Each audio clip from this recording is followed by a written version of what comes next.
Então, boa noite, né? Boa noite, Boa meninas, noite. Oi, meninos boa aqui. Boa noite. noite, boa noite. Sejam muito bem-vindas a mais um encontro aqui do Clube da Nadibom. Nós estamos viajando pelo Nordeste, no momento, pelas páginas, né, do livro da Socorro Acioli, que é A Cabeça do Santo. Um livro, né, que a gente já teve a oportunidade aqui de conhecer um pouquinho sobre a autora. A gente teve a oportunidade de dialogar com professores, escritores que, né, já leram o livro e trouxeram, né, grandes contribuições para a gente, esse apanhado geral da obra, a importância dessa autora hoje no contexto nacional e internacional, porque o livro da Socorro já foi traduzido, né? Eu não sei exatamente para quantas línguas já, mas para várias línguas, assim, seguindo um exemplo, né, do Torto Arado, que é o livro do Itamar, que acho que foi o professor Mário que trouxe na live dele, ele falava que existem livros que já nascem clássicos, né? Que é o caso de Torto Arado e que é o caso de A Cabeça do Santo. Só abrindo um parênteses, né? Existe grande possibilidade da Socorro estar na Feira Literária de Vitória da Conquista. Estou falando de bastidor, ninguém sabe ainda, estou trazendo em primeira mão para o Danado de Bom. A feira vai acontecer no mês de novembro. Amanhã é o lançamento dessa feira, eu fui convidada para estar lá, e por isso que a gente transferiu, né, o encontro de amanhã para hoje. Já trouxe para vocês aqui a importância, eu falo não só do ponto de vista pessoal, mas do ponto de vista profissional, que é a professora Esté, hoje no contexto, né, das feiras literárias a nível tanto regional, de estadual, quanto nacional. Quase todas as feiras hoje da Bahia têm a curadoria da professora Esté, e ela tem me convidado para todas essas feiras, né? Nem sempre a gente pode ir por conta de tempo e por conta ainda, né, eu vou profetizar, ainda de custo, porque nem sempre a gente recebe apoio nenhum financeiro para ir e tem que custear tudo isso com os recursos próprios, né? Porque a gente já sabe um pouco da história do livro, do clube, mas a gente está caminhando, né, para melhorar essa situação dia após dia. E hoje a gente vai fazer aquele breve resuminho. Vocês fiquem muito à vontade para dialogar, para trazer as impressões de vocês sobre a leitura. Ao longo do material que eu trouxe, trago algumas frases do livro para a gente refletir, porque, sobretudo, a literatura é essa questão que a gente já falou aqui, de refletir, ela nos permite refletir sobre nós, sobre o outro, sobre a realidade que a gente vive.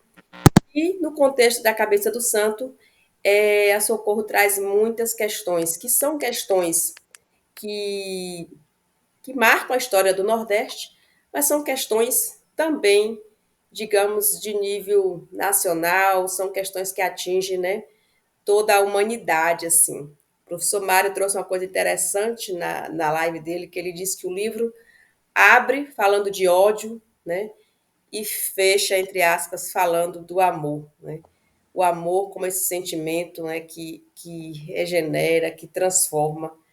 Por mais que a gente agora, né, hoje, estejamos vivendo momentos, né, complexos, a gente fala do ódio, mas também pode pensar em momentos difíceis, e isso se transforma, né, à medida que a gente busca esse amor, que é um amor, que é esse sentimento, né, que nos move, que nos faz mais gente, que nos faz, sobretudo, mais feliz, seja qual for a forma de amar e de amor, né?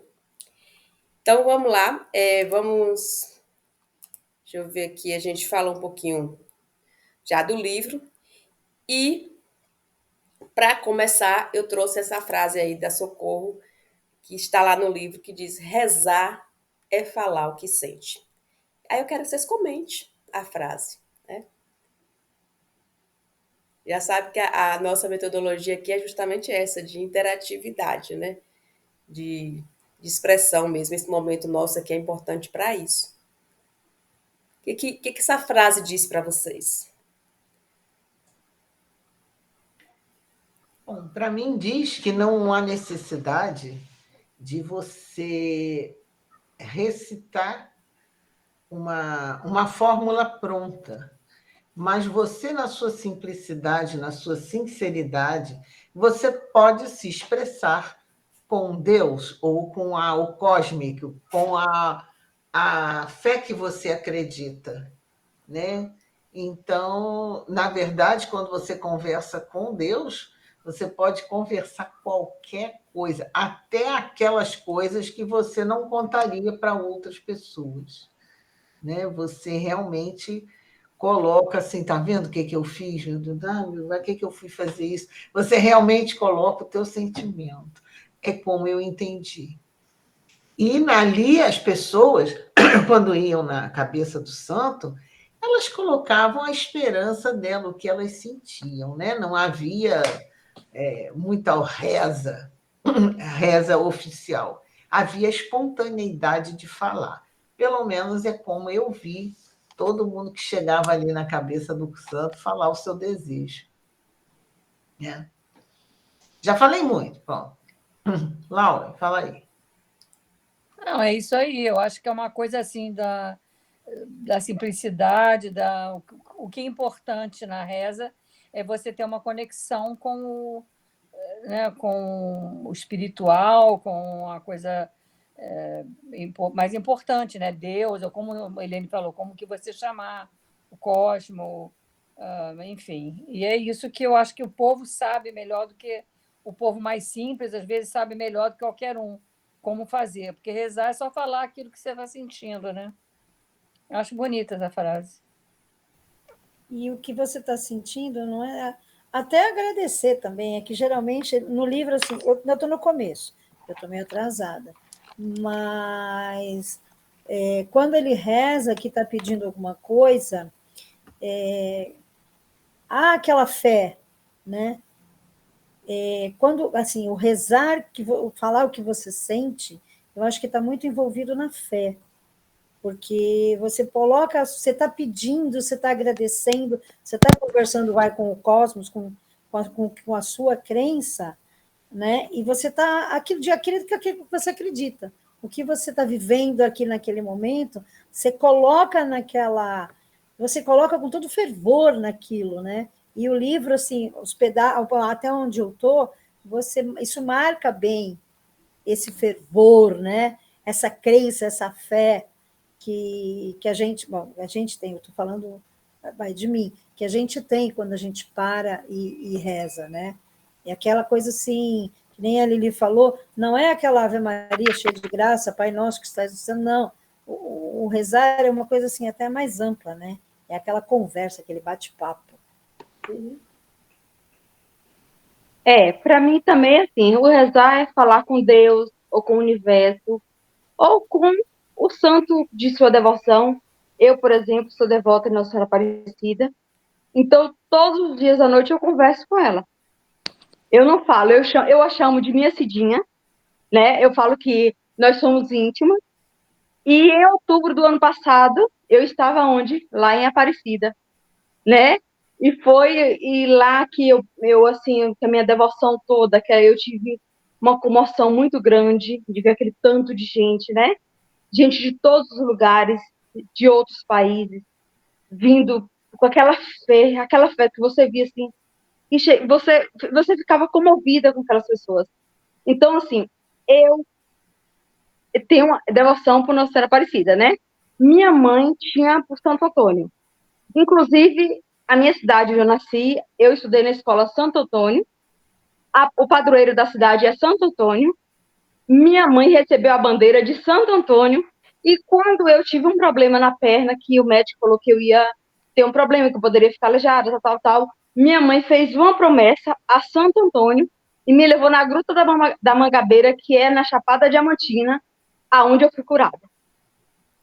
Pela fé dela. Então, assim, eu acho assim, é uma fé, é uma conversar com Deus de uma maneira simples, de uma maneira genuína, né? Não precisa ser você ajoelhar, se quiser ajoelhar, sim, né? Quem quiser pode ajoelhar, mas você pode conversar com Deus aqui, eu estou aqui, e conversar com Ele, com o universo, e, né, como eu falo com minha Cidinha, de uma forma como eu estivesse conversando com minha irmã, né?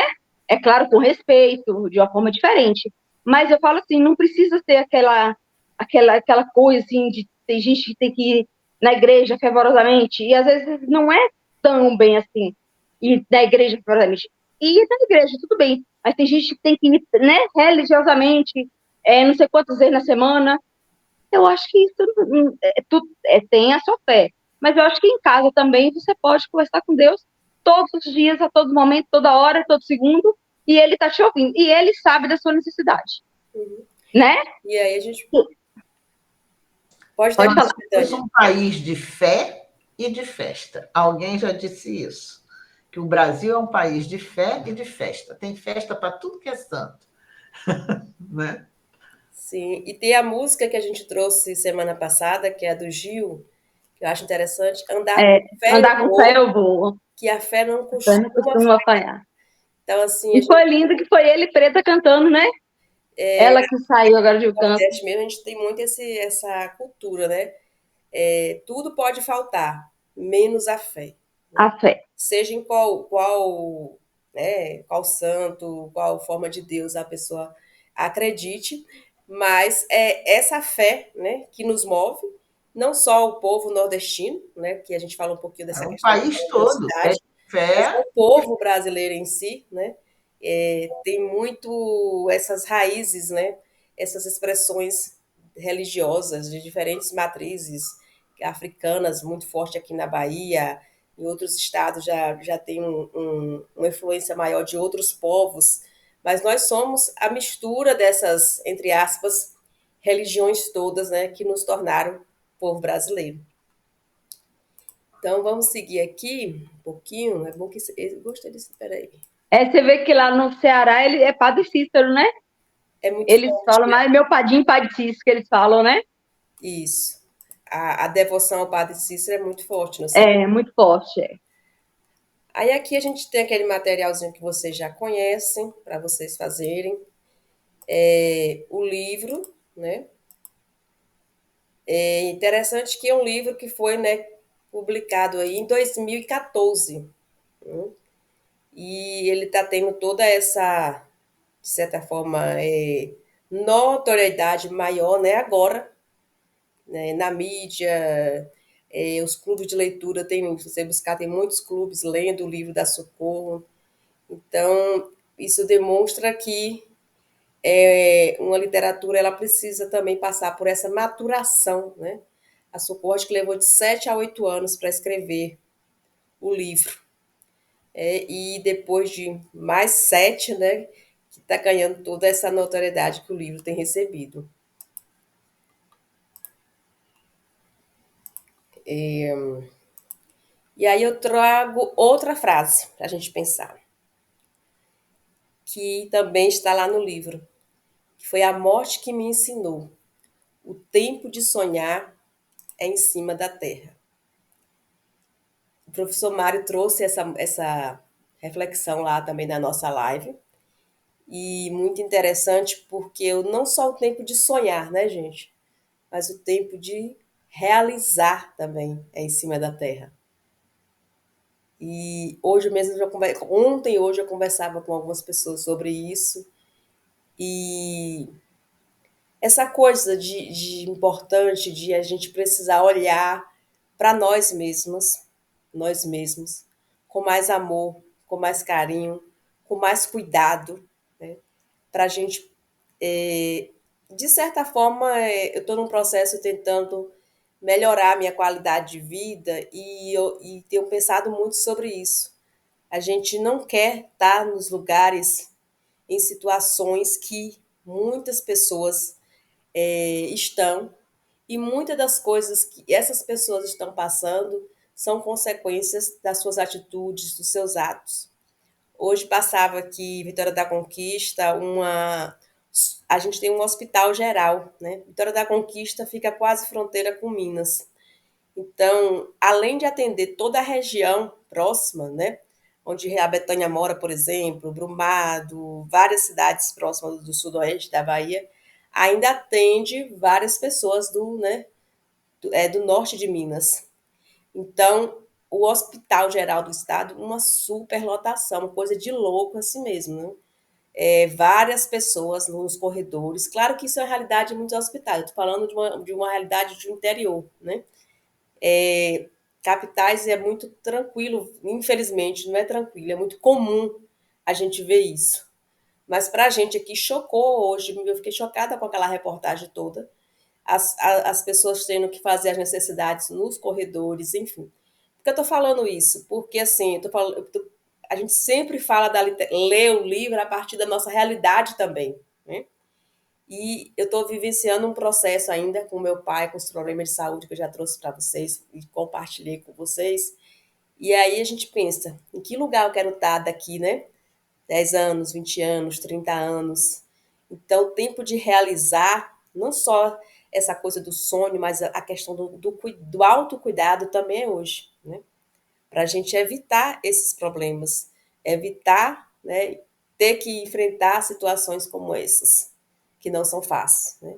Então, cuidar de nós, cuidar da nossa saúde, acho que é assim, o que de melhor a gente pode realizar, né? Enquanto a gente tem possibilidades para isso. Comentário é bem aleatório, mas eu gosto sempre de trazer a literatura, né, como já falou, para nossas vidas. Alguém quer comentar essa frase aí?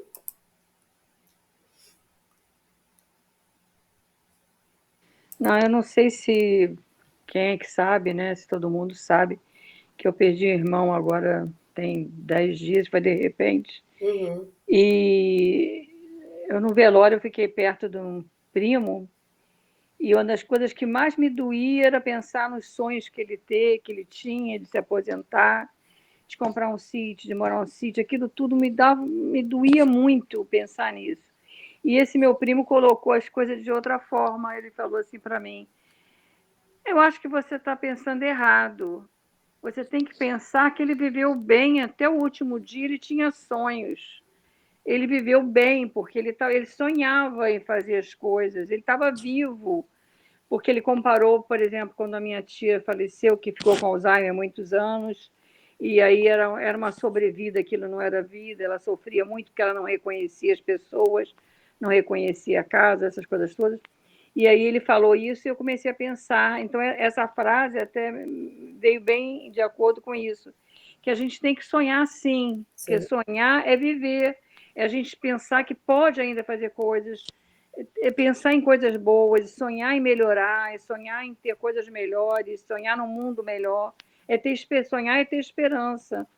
Então, eu falei, realmente tem que pensar um pouco nisso, que ele viveu bem porque ele sonhou, ele sonhava muito, sonhava em melhorar as coisas, sonhava em um monte de coisa boa. Isso não é tão ruim, que ele não realizou, pensar também que sonhar também é ter esperança, isso é bom. Com Enfim. certeza. Interessante, Laura, a reflexão. Acho que quando a gente deixa de sonhar, a vida perde todo sentido, né? Não é? Pois é, isso aí. E a Quando a gente gente sabe que a acha gente que já sabe tudo também, né? Ah, eu já sei, isso eu já sei, isso eu já sei. Então você já morreu, sim, o né? Quando a sonho gente ele acha nos mantém que vivos, né? é. Até os 80 eu vou escrever meu livro. Não adianta. Vai sonhando, exatamente. Precisa 10 anos para isso, não. Vou Né? botar uma meta para vocês, Mas eu 75. falei, até os 80, eu já 75. Mas sabia que a comecei. gente tem que ter Ah, meta? tu já começou. Já comecei. Então, É, até os 80. porque para deixar para os 79, 11 Ah, meses, não, não vai não. dar tempo, né? Lembra da Edith, que ela escreveu com 90 e poucos anos? Que a gente lembra? Ah, é de Jäger, né? A da bailarina de Auschwitz, né? Auschwitz.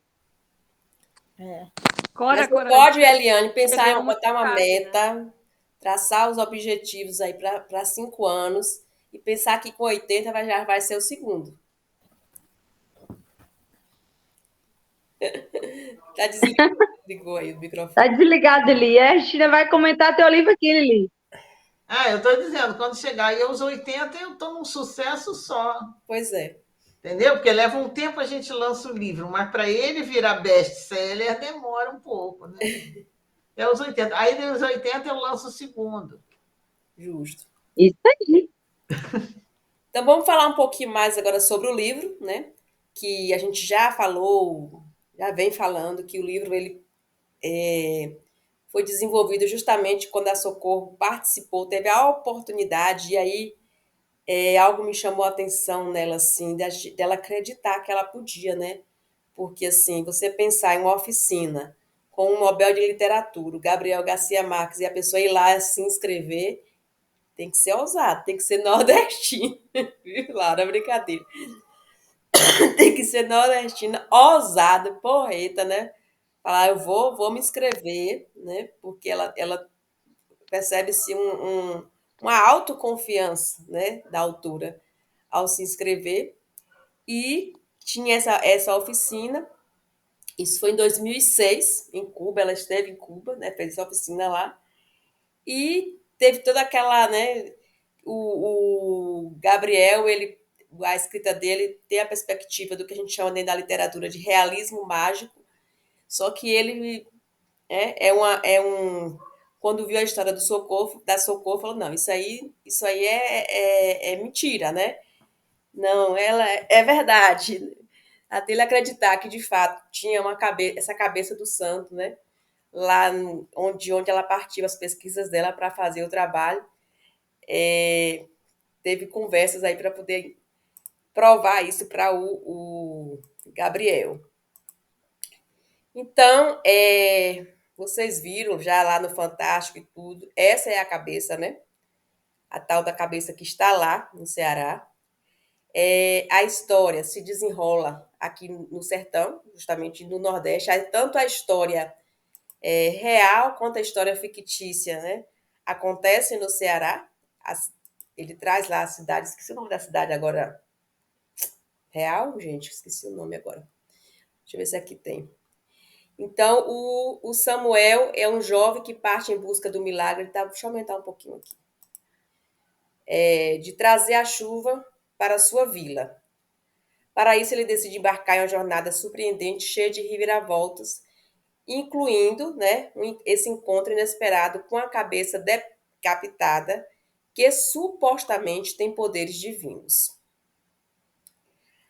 Assim, o local vai ganhando novos ares e cada vez mais visibilidade, com a abertura de novos negócios, como cinemas e bares. O título cria um mundo fantástico que possui uma narrativa emocionante, repleta de um humor único. O leitor consegue visualizar tudo que é narrado graças à escrita visual da autora. Uma característica bem marcante dessa obra da Socorro é justamente essa escrita visual. O que é essa escrita visual? O que ela escreve, você consegue com facilidade, né, visualizar aquelas cenas, aqueles cenários, aqueles personagens. Quem quiser comentar, só levantar a mãozinha, viu?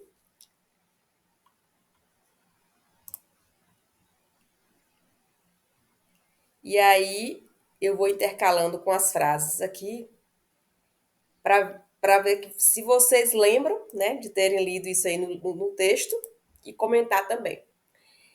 Essa frase é do livro que diz assim: ela chamou a chuva, pediu que viesse. Pouco antes, o céu estava limpo, sem dar sinal nenhum de que as nuvens estavam para chorar. Todas as nuvens do céu choraram ao mesmo tempo.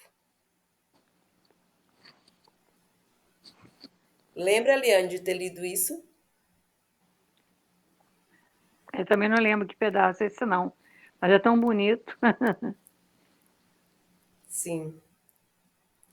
E Ele, a ideia, né, a metáfora que ela traz, acho que é uma metáfora, né, das nuvens chorarem. mas quem é ela aí no caso? Eu não lembro quem seria ela. Eu não lembro também quem era a autora, Não quem foi a foi, pessoa. não foi na hora que ele chegou e que a avó mandou ele embora lá para a cabeça? Que ela falou que vai chover logo, Acho que sim, viu, e Val? ele falou que não tinha nem sinal de chuva. Justamente ele entra na cabeça para se proteger da chuva. Então, acho que foi no Ah, começo, não foi? Uhum. é capaz de... Eu acho que foi.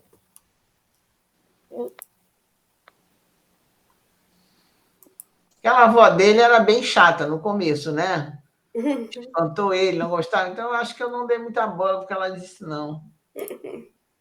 ela era bem chata. No começo você cria uma Então, implicância com a avó. mas isso me chamou a atenção, porque eu achei que a avó ia ter uma outra atitude, né? Vó, tu pensa em vó, eu não sei se é porque eu tive uma avó assim, né? Uma avó querida, então na hora, foi procurar a avó. Tanto que a gente Então, passa a pensar que ela não é de fato a avó. Não sei se vocês ah, pensaram isso. sim, porque né, me chocou um pouquinho isso, né? Ela espantou o guri. O cara andou, estava farrapo, pele e osso, e ela mandou ele embora. Vai ali para lá e enfiou o cara na cabeça do santo, né? Uhum. Ela tratou bem mal. E ele saiu decepcionado, né, com a véia. Ela tinha os cachorros, né? Os cachorros, gente. Os cachorros que ainda mordeu ele, ainda mordeu a batata da perna dele. Aí, quer dizer, de qualquer jeito, bom, acho que você ainda vai falar daqueles aspectos sociais, né, que o livro traz, da uma grande desigualdade. Uhum. Vamos pensar um pouquinho qual é que tipo de literatura é esse da Socorro, né? É uma literatura contemporânea brasileira. Ela Contemporâneo. combina, como a gente falou, elementos do realismo mágico com a narrativa de formação e ela, né, traz uma história que aborda de forma muito forte, digamos assim, a cultura nordestina, mas uma história universal, né? Os elementos, as questões que ela trata no texto As são coisas questões, políticas, os motivos políticos, as pessoas sim, vivendo do jeito que dá. a corrupção, né, muito muito presente Os no interesses, texto, os né? interesses pessoais. É igual que todo mundo quer se dar bem, todo mundo quer dar o seu jeitinho, né? Que chamam de jeitinho brasileiro. Parece assim, então, a placa de proibido, o brasileiro vai estaciona exatamente ali debaixo da placa de proibido. Tem um problema com a autoridade.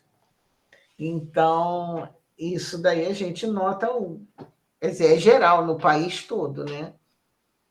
Sim, E a sociedade vive conforme dá, vai vivendo do jeito que pode.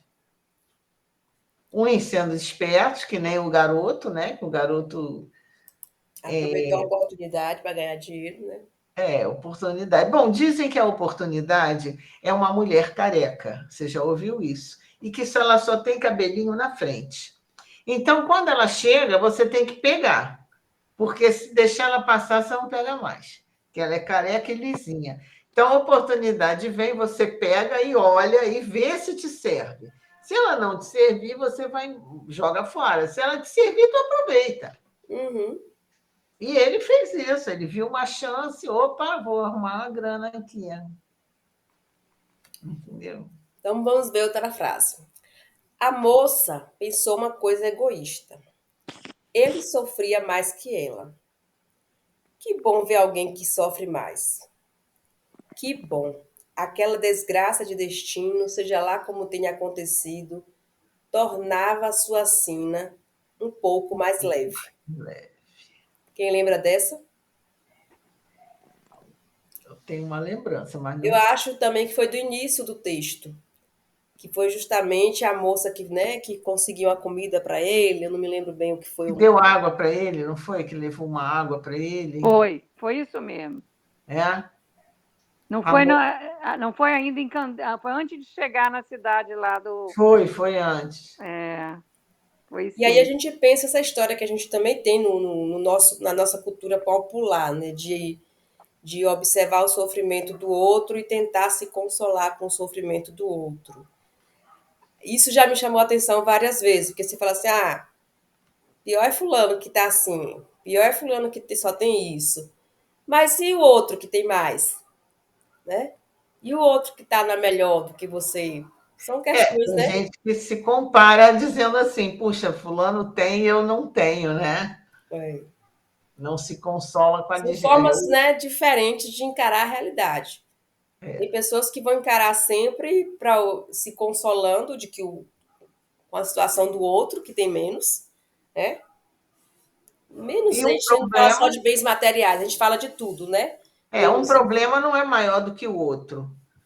entendeu? Para uma criança sair da escola e mudar de escola é um drama muito grande. E normalmente as pessoas dizem assim: ah, você vai arrumar outro amiguinho. Bomba, não adianta, ele está chorando por aquele. Né? Então, quando eu me separei, né, que eu ainda estava chorando, chorei pouco, graças a Deus. Chorei 3 meses. Mas todo mundo dizia, passa com outro na frente, passa com outro na frente. Pô, ainda estou chorando pelo cara, como é que eu vou passar com outro, Só né? se via o aquele, né, Eliane? E a pessoa Só se acha vê que aquele. comigo aconteceu pior, comigo. Então a pessoa quer que a sua dor não é tão grande quanto a dor dela, que foi maior, e isso e aquilo. Não, dor é dor. Para cada um, o cara que arranhou o iate dele foi arranhado, para ele é uma dor. A Sim. gente pode não entender a dor dele, é E, diferente. diz a lenda que a gente tem que viver o luto, né? Até o fim, Até né? aquele negócio, o cara, pô, meu iate arranhou, puxa vida, ele tá triste do mesmo jeito que eu tô triste porque o meu liquidificador quebrou, Não entendeu? tinha naquela história é, daquela mesma de Auschwitz, que falava da Sim. pessoa que tinha vindo o cargo a cor errada, que ela se sentiu extremamente infeliz. Ela estava falando de ter que Foi respeitar a dor de cada um, porque isso. aquilo tem toda uma carga emotiva, um significado. Enfim, questão de E dor, a cada um tem a bailarina, sua, ela né? era psicóloga, né, no final da vida dela, ela faz essa análise do ponto de vista psicológico, É, de que não existe uma dor maior do que a outra, né? Assim, a dor é aquela que você está sentindo. É. Às vezes o mesmo fato corrói uma pessoa e a outra também, e a outra não, né? Sim. Enfim, seguimos. Vamos pensar um pouquinho na linguagem do texto. A Socorro Racciola é conhecida por sua prosa poética e sensível. No livro A Cabeça do Santo, ela utiliza uma linguagem rica em metáforas e imagens vívidas que transportam os leitores para o cenário árido e mágico do sertão nordestino. A gente falou já um pouquinho sobre isso. Aí vem outra frase que nunca é como a lua. Não pertence a ninguém. São as metáforas que ela traz, né? É, Fala desse povo, que fala dessa cultura e que fala a linguagem, como eu falou, é uma linguagem universal também. verdade. Sobre a narrativa, ela é envolvente e cativante, para quem não leu todo ainda. Equilibra habilmente momentos de realismo com elementos fantásticos, mantendo os leitores intrigados do início ao fim. Então, ela traz um fato muito real ali, que aconteceu, né, naquela cidade real, né? Traz para o mundo fictício, mas uma realidade que permeia entre o real, o professor trouxe isso, e a fantasia também. É isso que torna, acho que, a leitura muito bacana de ler. E também, assim, ela vai e ela vem, ela mistura o que passou, pelo menos até onde eu estou, com o que está acontecendo, de uma maneira que a gente entende.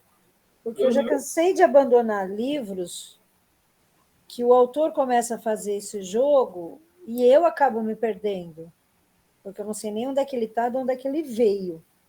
Né? Eu confesso que eu tenho um pouquinho de dificuldade quando vai esse vai e vem. Né? E no caso dela, não. É uma coisa suave, é uma coisa. Ela está naquele assunto, aí ela é como se ela estivesse contando. Ela lembra que aquilo passou, aí ela conta e ela continua no mesmo assunto. Então, isso aí. flashback, né? Um flash. Então, isso daí eu estou gostando muito, muito, muito, muito. Está prendendo a atenção. Bacana. Quando a gente pensa a questão do espaço e do tempo, né? A gente já viu que, né, é uma história que se passa basicamente no estado mesmo do Ceará, mas dentro do texto não existe, como é que se diz, um período específico de quando aconteceu aquela história. o que torna ela uma história, né, atemporal, mas vai existir alguns elementos, né, também alguns indicativos, como o Torto Arado, não sei se vocês lembram, ele não traz o período histórico ali, o ano em que aconteceu aquela história, mas tinha várias pistas que faziam com que o leitor chegasse a uma dedução do período em que aconteceu. Né? Tanto que o santo, eu acho que deu 30 e poucos anos que essa cabeça está lá separada desse corpo, né? Então, se você pensar, é uma história se a gente pensasse dentro da realidade, do fato histórico, teria mais ou menos esse tempo, né? Seria mais ou menos esse tempo, há 4 décadas atrás, que teria acontecido a história. Não sei se vocês leram dessa forma.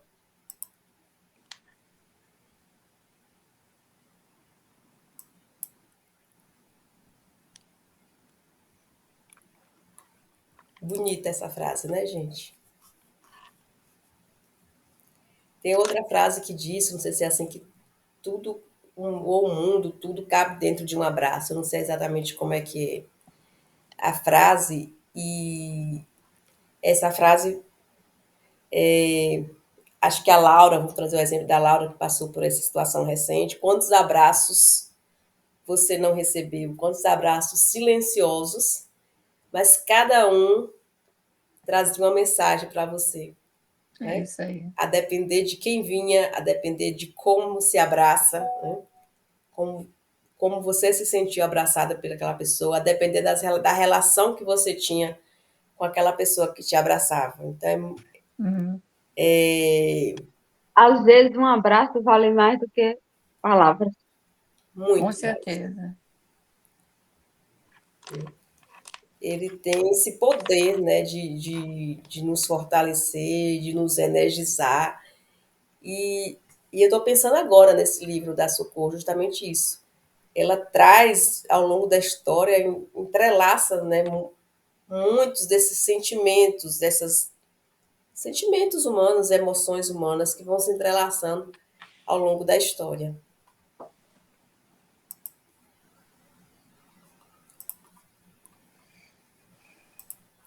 Deixa eu ver aqui qual é o próximo slide. Sim. Sobre os personagens, né? São ricamente desenvolvidos, cada um com suas próprias complexidades e motivos.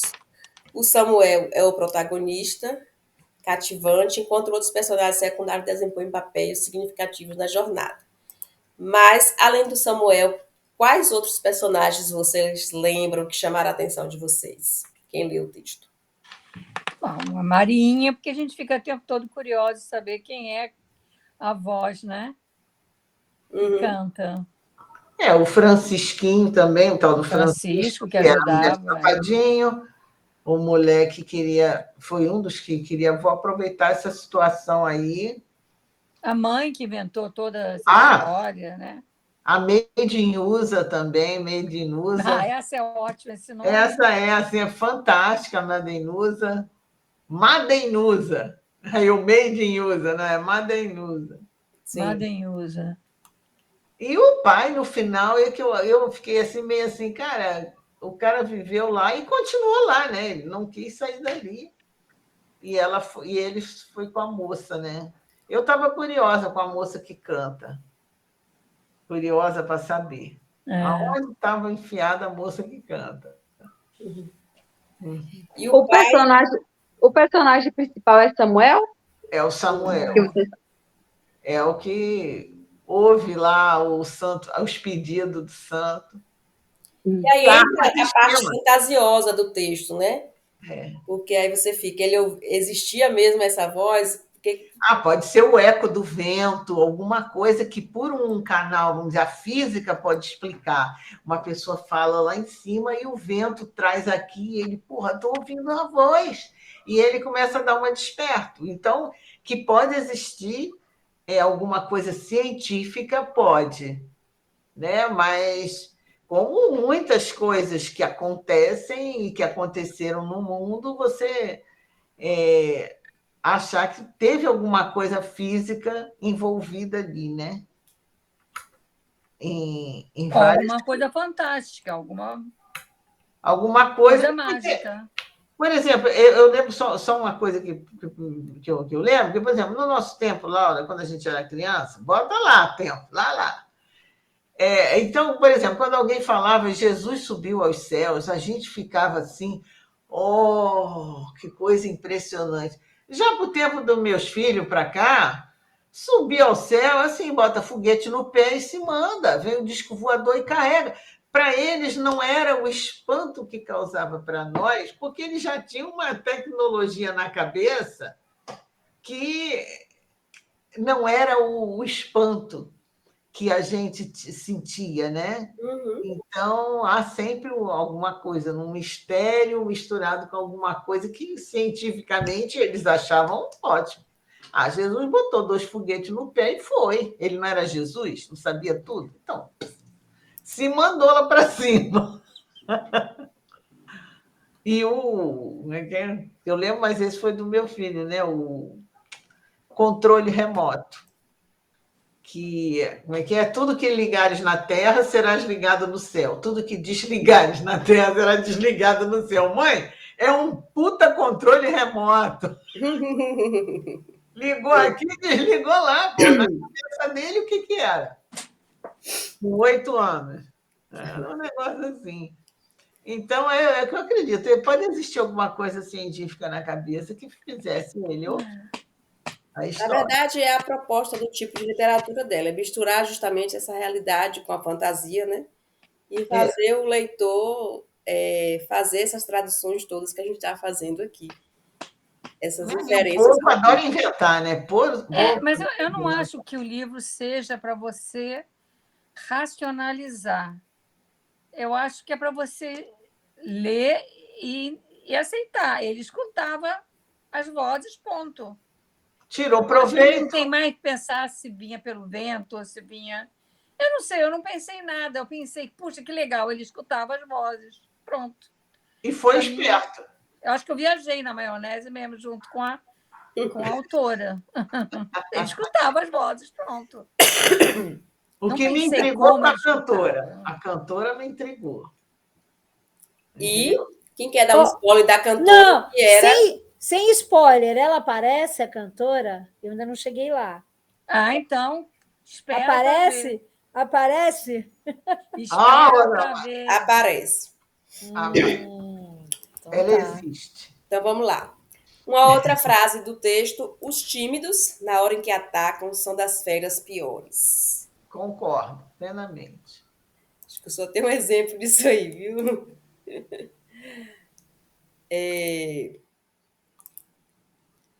Os títulos, né? Quais foram os títulos que a autora recebeu? Recebeu diversos prêmios e reconhecimentos, incluindo o prestigioso a autora, né? Que recebeu o prêmio Jabuti na categoria de melhor livro juvenil. Não foi com o livro A Cabeça do Santo, viu, gente? Foi Essa com ela premiação tem olhos de céu. destacou a importância da obra não apenas para jovens leitores, mas também para o público em geral. Não, Essa aqui, uma outra frase.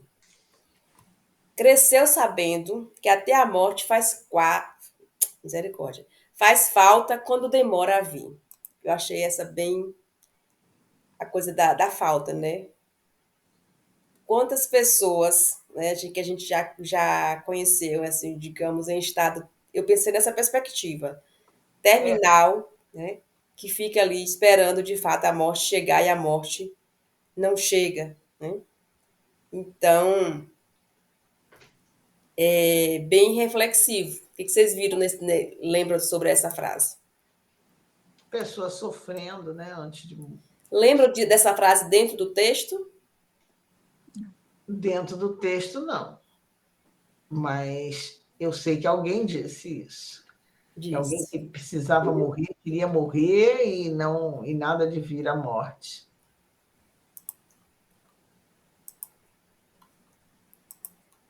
Deixa eu sei Mas aqui. quem falou, quando, no momento, não. As traduções que a gente falou, né, que já foram traduzidos para vários idiomas o texto. Homenagens e repercussão, a Cabeça do Santo foi elogiada por sua capacidade de capturar a essência do Nordeste brasileiro e suas tradições culturais. A obra também trouxe à tona discussões sobre a importância da literatura nordestina na cena literária brasileira contemporânea. Apesar que a gente não ouve falar, só aqui no Danado de Bom que a gente ouve falar, né, que é uma literatura nordestina. Dificilmente você vai ouvir falar isso em outros lugares. Não sei se vocês aí, nas bienais do livro que a Liane foi, se ouve falar isso. Não. Não entendi, Marla, pode repetir? Não, fala, né, que essa literatura ela, trouxe importância no âmbito da literatura nordestina. Foi aquilo que a gente já falou aqui. Se você for na Bienal do Livro, você não vai, ou de um livro, vamos supor, no Rio, São Paulo, você não vai ouvir falar que A Cabeça do Santo é uma literatura nordestina. Pode até ouvir, mas eu acho difícil, né? E geralmente, quando é boa mesmo, não é chamada de. Aí que não chama de nordestina mesmo. Uhum. Né? O caso de Torturado, que a gente discutiu já aqui. Questões Então, abordadas. no segmento aqui, a gente vai ver algumas questões. Claro que tem tantas outras que são abordadas no livro. A primeira delas, que é muito forte aí no livro, é a fé e o milagre. Milagre. Né?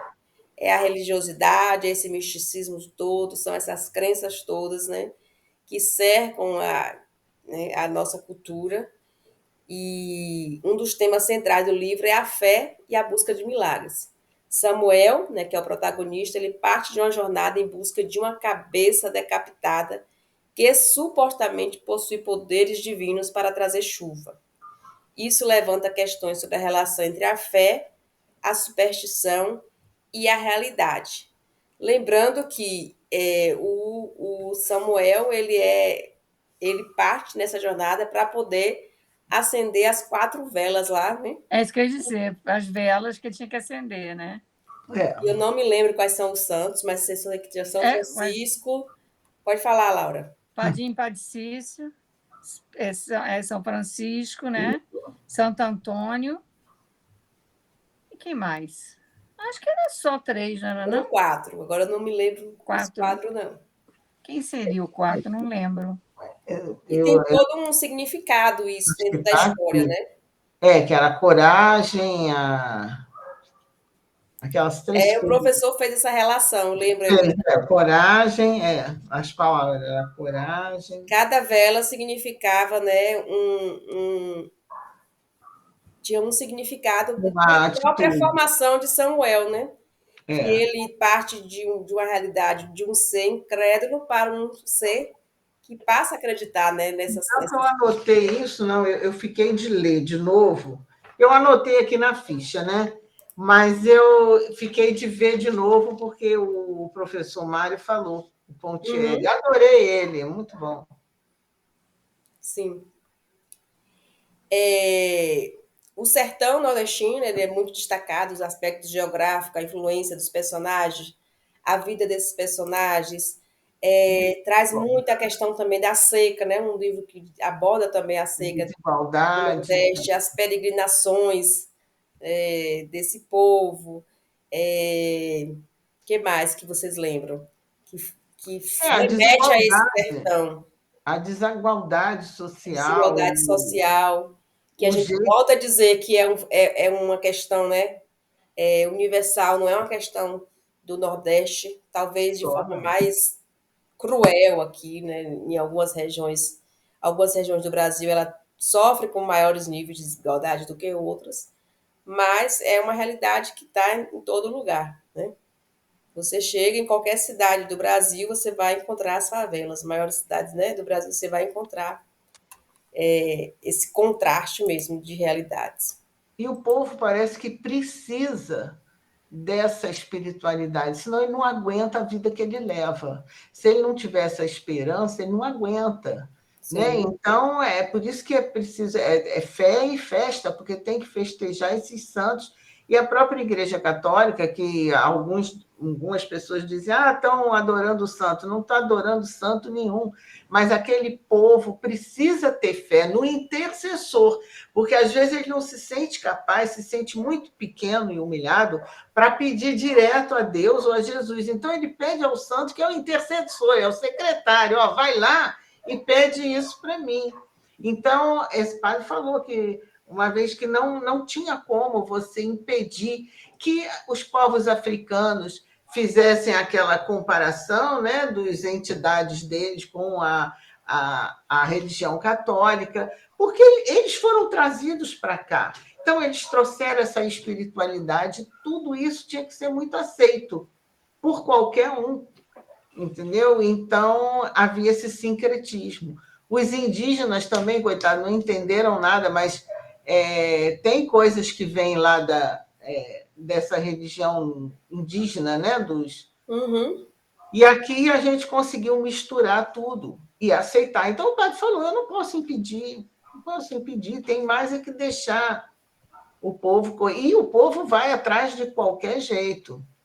Tem os bêbados, tem os.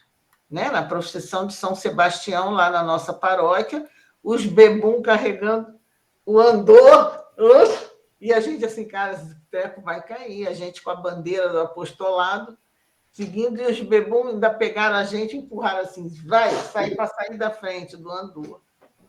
Entendeu? E em vez de cantar o hino do santo, eles botaram o samba, São Sebastião, virou samba. E o padre desesperado, caraca, e agora? Deixa, não tem como você segurar um povo. Olha só, eu estava olhando aqui o livro e estava vendo aqui uma página exatamente falando da mãe que falou: eu quero que você acenda 3 velas. A primeira no santuário do meu padre Cícero. A segunda na estátua de São Francisco e a terceira para Santo Antônio. Então, eu não sei qual seria essa 4ª vela. Ou eu que me confundi. Eu vou voltar lá para ver, viu? Não sei. Aqui eu estava procurando, que eu tinha ideia que eram 3 Uma mesmo. vela era a coragem, as outras 2 eu esqueci. Eu só lembro da coragem. Não sei. Que ele precisava ter coragem. Aqui só achei essas 3. Não sei. Enfim, não importa. Depois vou ler de novo também. Sim, Laura, eu não tenho certeza, não. Eu lembro desse comentário de ter lido isso, mas eu não posso afirmar também. Mas a gente busca saber se foram 3 ou se foram 4. Outra questão que o livro aborda é essa questão, né, da solidariedade da comunidade. O Samuel encontrou, de certa forma, ele encontrou esse apoio nesse povo, e principalmente, né, na população mais de baixa renda, digamos assim, que do lado dos políticos, na verdade, os políticos, o que aconteceu? Ficou querendo expulsar ele da cidade, porque o que estava acontecendo ali com os supostos milagres de Samuel estava indo de encontro aos interesses políticos, né? E aí você vê uma controvérsia aí, né? Porque, assim, qual o interesse político? Qual deveria ser o interesse de um político, né? Que uma cidade cresça, que se desenvolva, né? Mas esse não era o interesse dele. O interesse pessoal estava acima do interesse coletivo, né? E a gente vê uma situação muito real. Ele queria as terras para interesse próprio, né? Queria uma porcentagem. Sim. Entendeu? Queria que o Samuel molhasse a mão deles, entendeu? Queria propina. Outra questão é a questão do realismo mágico, que a gente já falou bastante, né? Que é bem presente, que que ela faz na sua escrita, que é botar a palavra misturar, mesclar o cotidiano com o sobrenatural, com o fantástico, né? Os elementos da fantasiosos.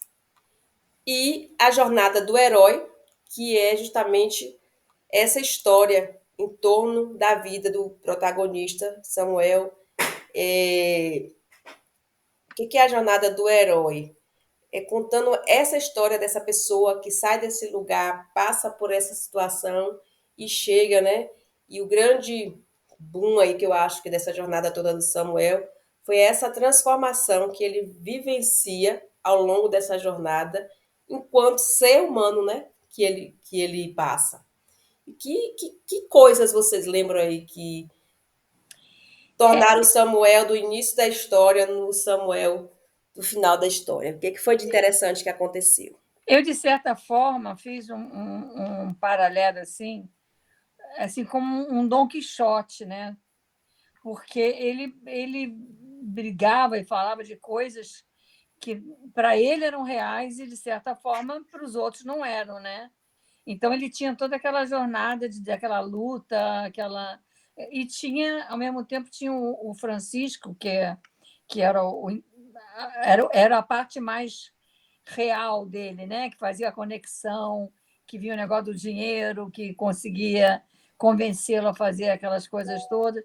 Eu imaginei um pouco assim, uma jornada como Dom Quixote, que ele estava sempre seguindo aquele caminho, mas uma coisa que era dentro da cabeça dele, porque, na verdade, só ele que escutava as vozes, só ele que tinha aqueles contatos todos, né? Eu pensei muito no personagem do Dom Quixote também. E Sancho Panza, porque era o Francisco. A Dulcineia, que era a Marinha, que ele sonhava com a Marinha, porque escutava lá a voz, né? E o Romero, que ajudou ele também, né? O Francisco José, que no final desvenda a situação para ele. Vamos lá, vai lá. Vai lá ver a coisa. E ele realmente, ele mudou muito. É quase um herói mesmo, né? Que embarca naquela aventura e enfrenta todos os tudo isso é ouvir vocês falando. Oi? Mais gostoso de tudo isso é ouvir vocês falando e interpretando o livro. Então, foi o que eu falei, eu não cheguei até o fim. Mas, assim, quando você fala um herói, o que é um herói? Um herói é aquele que realiza um sonho, não é? Ele transformou alguma realidade, ele transformou alguma coisa em algo melhor. Então, assim, na história ele transforma a si mesmo, né? Então, eu ouvindo aqui vocês, pelo que vocês estão falando, sim, então foi uma coisa assim, essa jornada foi pessoal, foi uma coisa dele, e eu acho até que foi meio inesperada. Uma coisa que eu estou percebendo aqui, que o elemento mágico, assim, que eu estou ouvindo aqui, não está só no que ele ouve, mas está nessa magia de que ele foi para lá com um propósito, e esse propósito foi se transformando, foi se transformando, foi se transformando, e ele até se transformou em uma coisa que ele não esperava. Uhum. Quer dizer, o sonho dele, e ali, né, fala um pouco aquela parte da morte, né? Ali morreu um sonho, e você vê a morte de um sonho e nascendo um outro que ele nem esperava, né? Era uma coisa que ele não esperava, essa transformação. Não sei se eu estou errada nesse neodevaneio, né? Não, ele nunca desistiu do que ele foi para acender as velas. Mas eu estou falando, no propósito do outro lado teve a ideia pai. Que ele saiu com ódio do pai. Nesse propósito do pai. Então, sim, eu estou falando desse elemento mágico, não o outro, não. A fé ali, as velhinhas, ele foi meio a contragosto. Justamente a magia do ódio que se transforma em amor. Ele atendeu a mãe. Sim, é verdade. Ele atendeu a mãe, mas agora o que eu estou vendo, assim, um elemento mágico que está me chamando a atenção é essa transformação dele.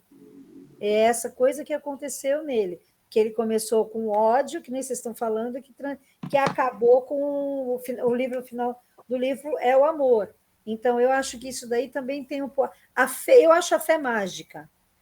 Sim, maravilhoso. Então, a fé é mágica, porque ela, assim, você acredita, mas se você for parar para pensar, as coisas nunca acontecem do jeito que você imagina.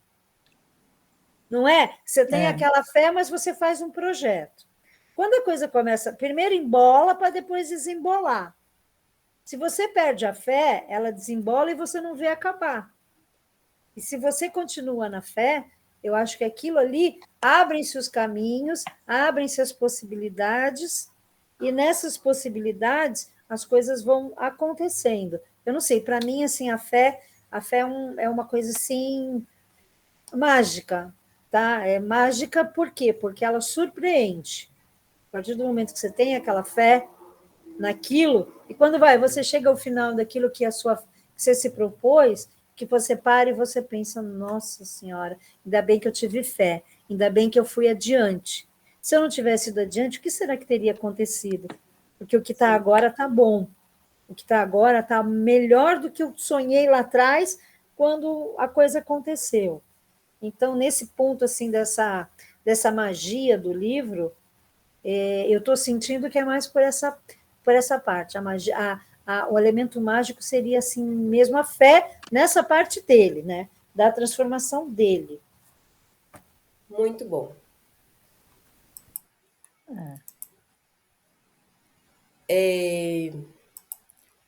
Uma outra coisa, né, que o livro aborda também a questão da tradição, da modernidade,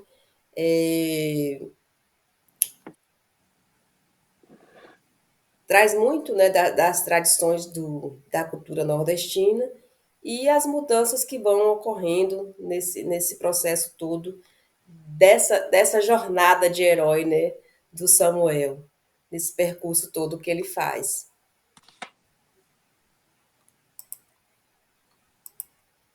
E eu acho que a gente está quase chegando ao final, que aqui eu cheguei à data que eu falei lá no início. É só uma curiosidade sobre o livro, que vocês já viram lá no Fantástico, né? Que há 36 anos a cabeça do santo está em uma casa, servindo de muro e até abrigo, no bairro Conjunto Habitacional, no município de Caridade, essa é a cidade real, a 97 quilômetros de Fortaleza. Apesar de parecer absurdo, a senhora usa algo de real para criar a sua ficção. Agora me diz por que esse troço está aí ainda, gente. E não sei se vocês assistiram o Fantástico, né? Ela filma, né, com a repórter, esqueci o nome da repórter agora, da jornalista, de dentro dessa cabeça, né? De dentro da cabeça. De dentro da cabeça. E construíram a casa depois, à volta? Provavelmente, né? Ela ficou servindo de muro, tá vendo? Ficou ali aquela cabeça no meio da rua, e quem Maluquice. mora aí, já pensou? As crianças vão brincar lá dentro. Na história, né? Vou tentar lembrar aqui. A ideia era fazer uma estátua na cidade para chamar, né, turistas para a cidade, porque para visitação, geralmente cidades, né, que tem algum tipo de monumento dessa ordem, ela chama a atenção das pessoas, né, para visitarem. Legal. Só E o que engenheiro, que a gente não vai contar os spoilers para a Vanessa, né? O engenheiro errou a coisa. errou a coisa. Para mim, para Val. E para você também, Então é Aí, isso, vamos contar mais não. Só, fato é que a cabeça do santo existe. e E não a ficou Socorro, lá em cima. inspirada nessa história, criou toda essa narrativa, misturando elementos que a gente já falou da realidade com elementos fantásticos, mágicos. Se inscreveu nessa oficina. Se eu não me engano, a proposta do texto que ela escreveu foi de uma página apenas, né? Aí, após, né, ser aprovada, entre aspas, nessa oficina, foi que ela começou a desenrolar todo esse texto, e isso nos faz pensar muito sobre o papel do escritor, né, gente? É uma coisa assim muito, vou falar, fantástica. A escrita, né, de entrelaçar isso.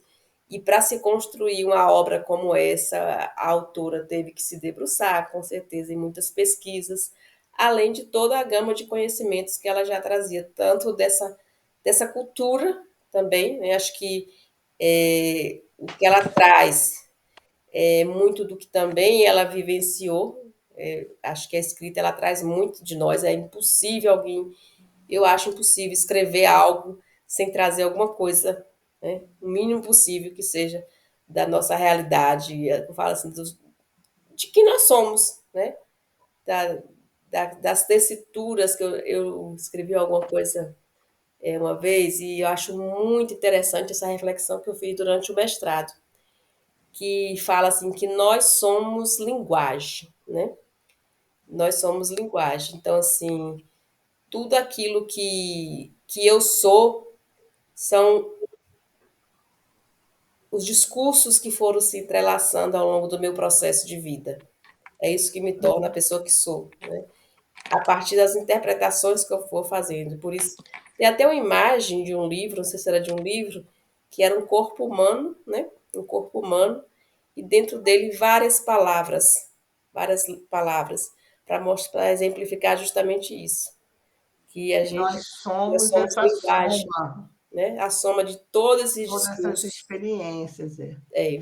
Podiam construir agora uma cabeça igual, mas com material mais leve, que pudesse ser suportado e carregado lá para cima. Porque tu imagina essa cabeça cair em cima de um monte de casa, de um monte de gente, né? É porque há 36 anos atrás não devia ter nada por ali perto desse lugar, e essa cabeça rolou e ficou. Agora, tem tanto material hoje em dia que é leve, né? Que você pode reconstruir e botar a cabeça lá em cima. Se Ah, vai fazer milagre, eu não sei. Aí outro dia. Agora, depois do livro, filha, que ela não sai daí, acho que... é a brincadeira do como está, fica. Como está, fica. E Toda saudade é triste. nem toda saudade é triste, né? Eu trouxe essa frase justamente para deixar essa reflexão para a gente, também para pensar que a gente está partindo, né, para uma outra leitura, mas não é uma saudade triste. Eu estou pensando nessa perspectiva aqui, mas é com alegria, né, por todo esse aprendizado que a gente construiu durante a leitura, com as vivências que a gente teve, com as trocas que a gente teve, com as lives que a gente participou. E todo esse material vai ficar lá, inclusive a aula de hoje, né? Eu falo a aula, não sai do lugar da professora, a gente tem um encontro de hoje, vai ficar lá para vocês reverem, se preciso Verem. for, e fazer os comentários lá. Todas essas questões lá, Laura, que você colocou, são 3 ou são 4 santos? 4 velas. Pode comentar lá, viu? Vamos descobrir isso. A plataforma existe justamente. Eu vou pegar. A plataforma a gente tem usado muito pouco, né? E ela é importante para isso, para a gente alargar ainda mais a discussão dos nossos textos, né? Poder dialogar lá, porque aqui a gente tem essa hora, 1 hora e meia aqui, mas lá a gente pode fazer várias interpretações, comentários a respeito do livro, né? Eu parei um pouco de mexer lá na plataforma quando ela deu aquele enguiço, lembra que ela deu um Já parou, enguiço? tá bonitinha. Pois é, aí depois eu vi que voltou, mas aí eu me enrolei com outras coisas e Vou não parar a pude. Mas gravação eu fiz aqui. todo o começo, acho que você vê o que eu comentava, eu botava lá, eu estava. Tu parou a gravação? Vou parar agora. Não. Vou finalizar aqui a gravação. E a Tá. foto? A gente tira ainda, só vou parar a gravação. Então tá bom.